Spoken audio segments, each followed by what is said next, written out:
இப்போ அரிசி உணவு வந்து எல்லாருமே வந்து கடந்த காலங்களில் சாப்பிடல. கடந்த காலங்களில் பார்த்தீங்கன்னா தென் தமிழ்நாட்டில் பார்த்தீங்கன்னா சோளக்காடி குடித்தாங்க. அப்புறம் வட தமிழ்நாட்டில் பார்த்தீங்கன்னா கேழ்வரகு கூழ் குடித்தாங்க.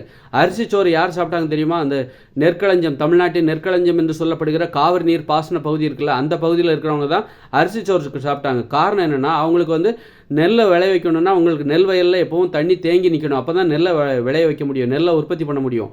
அப்போ அதற்கு வசதிங்கிறது வந்து கடந்த காலங்களில் எங்கே இருந்ததுன்னா, அந்த ஆற்று நீர் பாசன பகுதி இருக்குல்ல, காவிரி நீர் பகுதி, வைகை ஆறு, இந்த மாதிரி ஆற்று நீர் பாசன பகுதிகளில் தான் தண்ணீர் தாராளமாக கிடைக்கும். அதனால தான் அவங்களால நெல்லை உற்பத்தி பண்ண முடியும். அதனால் அவங்க மட்டும்தான் அரிசி சோறு சாப்பிட்ருப்பாங்க.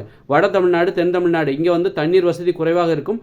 அதனால் அவர்களால் குறைவான தண்ணீர் தேவைப்படுகிற கேழ்வரகு கூழ், அது வந்து வட தமிழ்நாடு, சோளக்காடி என்பது தென் தமிழ்நாடு அவர்களுடைய உணவாக இருந்ததற்கு அதுதான் காரணம். குறைவான தண்ணீர் தேவைப்படுகிற விவசாயத்தை தான் அவங்களால பண்ண முடியும். நெல்லை வந்து எல்லா இடத்துலையும் பரவலாக உற்பத்தி பண்ணுற வழக்கம் கடந்த காலங்களில் இல்லை.